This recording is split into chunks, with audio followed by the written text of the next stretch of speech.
देश का प्रधानमंत्री गैस के संकट के इस समय में किस गुफा में छुपा हुआ है, पहले उसको निकाल के लाइए। आप क्यों इजराइल के खड़े हो गए, जिसके कारण से हिंदुस्तान को आज गैस का संकट भुगतना पड़ रहा है। पूरा देश लाइन में खड़ा है, गांव लाइन में खड़ा है, शहर लाइन में खड़ा है, एक एक इलाका लाइन में खड़ा है। होटल बंद हो रहे हैं मान्यवर, मोरवी के अंदर गुजरात में टाइल्स की फैक्ट्रियां बंद हो रही है मान्यवर। आपने क्या हालत की है। आप राज्यों के साथ न्याय नहीं करते, आप ग्रामीण व्यवस्था के साथ न्याय नहीं करते। आपने बनारस के अंदर 4200 एकड़ जमीन वहां के किसानों की जबरन कब्जा की। 2013 का जो अधिकरण का नियम है, वो नियम आपने लागू नहीं किया। वहां लाठियों से किसानों को पीट के प्रधानमंत्री के संसदीय क्षेत्र में जमीनें कब्जा करने का काम आपने किया। माननीय सदस्य श्री संजय सिंह, 9 मिनट्स। धन्यवाद मान्यवर। आपने ग्रामीण विकास जैसे महत्वपूर्ण मंत्रालय के विषय पर मुझे अपनी बात कहने का मौका दिया। मान्यवर, मैं अदम गोंडवी जी की चंद लाइनों से अपनी बात शुरू करना चाहता हूं कि तुम्हारी फाइलों में गांव का मौसम गुलाबी है, तुम्हारी फाइलों में गांव का मौसम गुलाबी है, मगर ये आंकड़े झूठे हैं, ये दावा किताबी है। सर, भारत की सरकार ने जब विकसित भारत की कल्पना की है, तो उस कल्पना के तहत गांव को कहां रखा है, आपके माध्यम से यह देश को मालूम होना चाहिए। हमारे टोटल बजट का भारत सरकार ने जो पूरा बजट 2026 और 27 के लिए प्रस्तुत किया मान्यवर, उसका मात्र 3.6% बजट ग्रामीण विकास के लिए रखा है। यह स्पष्ट करता है सरकार की मंशा को।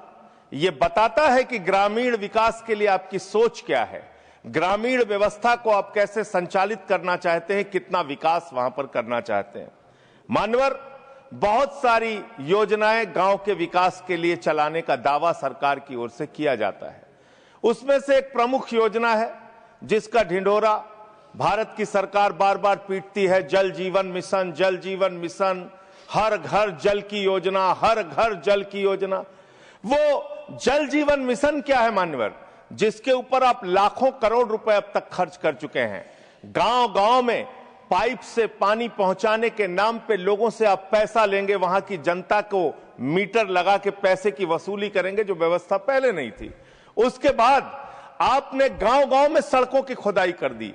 जो ग्रामीण व्यवस्था के अंदर जिला पंचायत से सड़क बनी थी, ग्राम सभा से सड़क बनी थी, जो गांव के विकास के लिए पैसा लगा था, उसको जल जीवन मिशन के तहत सड़कें खोद के, गांव के रास्ते खोद के उसको बर्बाद करने का काम किया गया।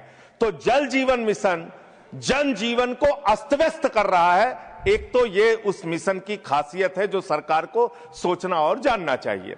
दूसरी बात मान्यवर, मेरा तो कहना छोड़ दीजिए, भारतीय जनता पार्टी के एक विधायक है ब्रजेश राजपूत जी, उन्होंने उत्तर प्रदेश के सरकार के मंत्री का घेराव किया। मान्यवर, अरे मान्यवर, देश का सबसे बड़ा राज्य है, उसी राज्य से आप भी आते हैं, हम भी आते हैं, उसी राज्य से आप भी आते हैं, हम भी आते हैं। तो अगर एक भ्रष्टाचार के मामले में कोई जानकारी आपके माध्यम से मैं दे रहा हूं तो जानना चाहिए मान्यवर आपको। मान्यवर, रूरल डेवलपमेंट के नाम पे इस जल जीवन मिशन में गांव गांव में टंकियां बनाई गई। उन पानी की टंकियों की हालत जाकर देखिए। वो पानी की टंकियां उद्घाटन से पहले उजड़ जाती हैं, उद्घाटन से पहले उखड़ जाती हैं, टूट जाती हैं, गिर जाती हैं। 5-5, 10-10 करोड़ की टंकियां, पाइपलाइन जो है वो टूट जाती है। तो मैंने तो इसका मामला अब सबसे पहले उठाया था, तब सरकार ने हमारी बात नहीं सुनी, कई मुकदमे मेरे ऊपर उल्टा करा दिया। लेकिन इनके एक विधायक ने मान्यवर अपने ही मंत्री का घेराव कर लिया, ब्रजेश राजपूत जी ने, और कहा और बीजेपी के विधायक ने कहा कि इस योजना में जबरदस्त भ्रष्टाचार है। इसलिए ये योजना भ्रष्टाचार की भेंट चढ़ चुकी है। दूसरी बात आते हैं, आपने गांव के अंदर जो तमाम और स्कीम शुरू की और उसकी हकीकत क्या है, कितना बजट निर्धारित किया, कितना खर्च किया। आपने मान्यवर मनरेगा के तहत 25-26 में 86,000 करोड़ रुपए निर्धारित किया था बजट में, और इस बार 26-27 में आपने 88,000 करोड़ रुपए मनरेगा के लिए निर्धारित किया। जब आपने 86,000 करोड़ रुपए निर्धारित किया तो आपकी गारंटी थी 100 दिन की। जब आपने 88,000 करोड़ रुपए निर्धारित किया तो आपकी गारंटी है 125 दिन की, और आप कह रहे हैं हम 60% भागीदारी करेंगे। पिछले कई वर्षों से, जब से प्रधानमंत्री नरेंद्र मोदी जी बने हैं इस देश के और जब से भारतीय जनता पार्टी की सरकार है, मनरेगा की स्कीम में इस सदन के अंदर मैं पूरे जिम्मेदारी से बोलना चाहता हूं, एक भी साल में 50 दिन से ज्यादा आपने रोजगार नहीं दिया। मनरेगा स्कीम को आपने मारने का काम किया, खत्म करने का काम किया, और उसके बाद आपने कह दिया 40% राज्य सरकारों की हिस्सेदारी होगी। जो राज्य सरकारें ज्यादातर घाटे में चल रही हैं, चलिए वो भी आपने कर दिया जो आपको करना था, आपने स्कीम पास कर दी जी राम जी की।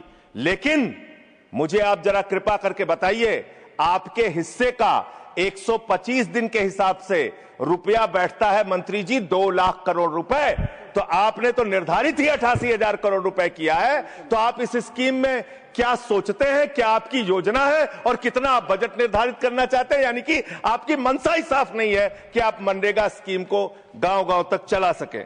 इसके बाद मान्यवर आते हैं, एक मिनट माननीय मंत्री। करना चाहता हूं कि जब मैं बोलूं तब आप सुनने जरूर उपस्थित रहना, बोल के चले मत जाना, एक एक चीज का जवाब दूंगा।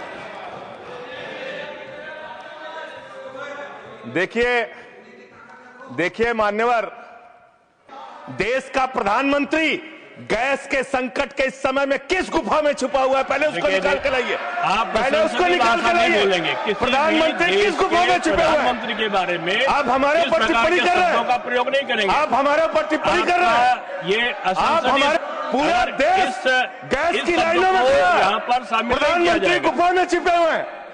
प्रधानमंत्री को निकाल के लाइए, प्रधानमंत्री को निकाल के लाइए।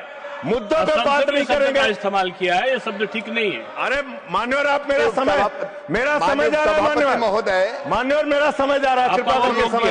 जी राम जी ने आपको रोक दिया। जी राम जी पर रात को 1:30 बजे तक मैंने चर्चा सुनी, और जब उत्तर देने की बारी आई तो विपक्ष भाग गया था। इसलिए मैं निवेदन कर रहा हूं कि रहना जरूर, एक एक चीज का जवाब दूंगा, एक एक चीज का। दूसरी चीजें उसमें शामिल नहीं करेंगे जी। मान्यवर, बात करते हैं ग्रामीण विकास की आप बात कर रहे हैं। उज्ज्वला स्कीम के तहत 8 से 10 करोड़ सिलेंडर गांव में आपने बांटे हैं, और 10 से 11 करोड़ सिलेंडर के कनेक्शन लोगों ने अपने आप से लिए हैं। 21 करोड़ सिलेंडर के कनेक्शन गांवों में हैं।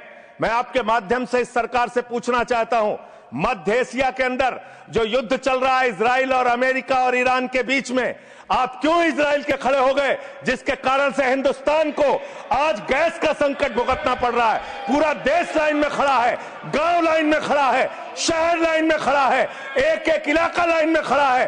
होटल बंद हो रहे हैं मान्यवर, मोरवी के अंदर गुजरात में टाइल्स की फैक्ट्रियां बंद हो रही है मान्यवर। आपने क्या हालत की है? आप राज्यों के साथ न्याय नहीं करते, आप ग्रामीण व्यवस्था के साथ न्याय नहीं करते। आपने बनारस के अंदर 4200 एकड़ जमीन वहां के किसानों की जबरन कब्जा की। 2013 का जो अधिकरण का नियम है, वो नियम आपने लागू नहीं किया। वहां लाठियों से किसानों को पीट के प्रधानमंत्री के संसदीय क्षेत्र में जमीनें कब्जा करने का काम आपने किया। जो पंजाब पूरे देश का पीडीएस सिस्टम चलाता है, 50% भागीदारी पंजाब के किसानों की होती है। आपने पंजाब के रूरल डेवलपमेंट का 8,000 करोड़ रुपए मार के बैठे हुए। आप बताइए क्यों आपने पंजाब का हिस्सा नहीं दिया? क्यों आप वहां के साथ सौतेला व्यवहार कर रहे हैं? बताइए इस देश को और पंजाब के लोगों को। वहां पर बाढ़ आई, आप भी गए थे मंत्री जी वहां पे दुख जताने के लिए। आपने वहां की भयावह परिस्थितियों को देखा था। बावजूद इसके 1600 करोड़ रुपए की मदद आपने घोषित की थी। 16 पैसे आपने पंजाब को नहीं दिए। 16 पैसे। यह आपकी दुर्भावनापूर्ण नीति है जो राज्यों को भुगतनी पड़ रही है, जो देश को भुगतनी पड़ रही है। और ग्रामीण विकास के नाम पर आपने इस देश के गांव में रहने वाली जनता को लगातार देने का काम किया है, लगातार काम किया है। चाहे वो आंगनबाड़ी की स्कीम हो, आंगनबाड़ी की कार्यकर्तियां, हर काम में उनको आप लगा देते हैं, लेकिन आप उनको पैसा देने के नाम पर आपको हंसी आएगी। हंसी आएगी। आंगनबाड़ी की योजना गांव में ही चलती है, गांव में ही चलती है, हंसी आएगी आपको। मान्यवर, मैं अंत में एक ही बात कहना चाहता हूं। मंत्री जी ने कहा भागिएगा नहीं, मैं बिल्कुल बैठ के आपकी एक एक बात को सुनूंगा। मंत्री जी, ध्यान से सुनूंगा। जितनी बात मैंने कही है उसका पूरा जवाब दीजिएगा, और अगर आप जवाब नहीं दे पाएंगे तो मुझे भी उस वक्त बोलने का अवसर दीजिएगा। आप ही अकेले बोलने का अधिकार रखते हैं, ऐसा नहीं होना चाहिए। और दूसरी बात मान्यवर, दूसरी बात, इस समय भगौड़ा कौन है, ट्रंप की गुलामी कौन कर रहा है, पूरा देश देख रहा है। माननीय, जो भी चर्चा के दौरान जो भी सदस्य असंसदीय शब्द आया होगा वो शामिल नहीं होगा चर्चा में। अब अगर है तो नहीं होगा, अगर असंसदीय नहीं है तो शामिल होगा।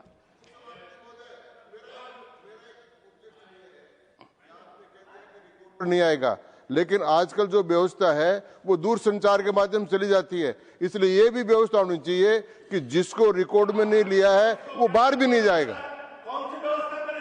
अब आपने किस चीज को कहा? जिस चीज को सारी व्यवस्था करेंगे, जेल के शिक्षकों में रहोगे और रहे और रहोगे। नहीं बोल सकते, आप सीधे बात नहीं करेंगे माननीय सदस्य, आप सीधे बात नहीं करेंगे, आप सीधे बात नहीं करेंगे। आप पीठ को संबोधित करिए, आप पीठ को संबोधित करिए। ये आमने सामने बहस का मुद्दा नहीं है। आप संसद में हैं, माननीय संजय सिंह, माननीय सदस्य, आप पीठ को संबोधित करिए। आप इस तरह से बात नहीं कर सकते। Next speaker Shri P Sunil ji. देखिए, मैं माननीय सदस्यों से अनुरोध करूंगा कि जो चर्चा होती है उसमें शब्दों का संयम ये आवश्यक होता है। आरोप लगाने पे मनाही नहीं है, लेकिन आरोपों की भी एक सीमा होती है शब्दों की, उसका पालन करना होगा। और जो इस प्रकार के शब्द आए होंगे जिनमें आपत्ति हो सकती है वो सम्मिलित नहीं होंगे। और दूसरा एक और अनुरोध साथ में है कि हम लोग सोशल मीडिया का, जैसे आपने जिक्र किया, सोशल मीडिया पे हम लोग जो यहाँ पर वक्तव्य होते हैं उनको देते हैं और किसी व्यक्ति विशेष के बारे में हम कुछ विश्लेषण लगाते हैं तो वो वहां पर उपस्थित नहीं होते। लेकिन सोशल मीडिया में जब वो चलता है तो कभी माननीय प्रधानमंत्री जी सुनते हुए दिखाई पड़ते हैं, कभी गृह मंत्री। मैं समझता हूं ये उचित नहीं है। संसदीय व्यवस्थाओं के अंतर्गत वो वही होना चाहिए जो सदन में मौजूद हो। Next Shri PP. Subscribe to One India and never miss an update. Download the One India app now.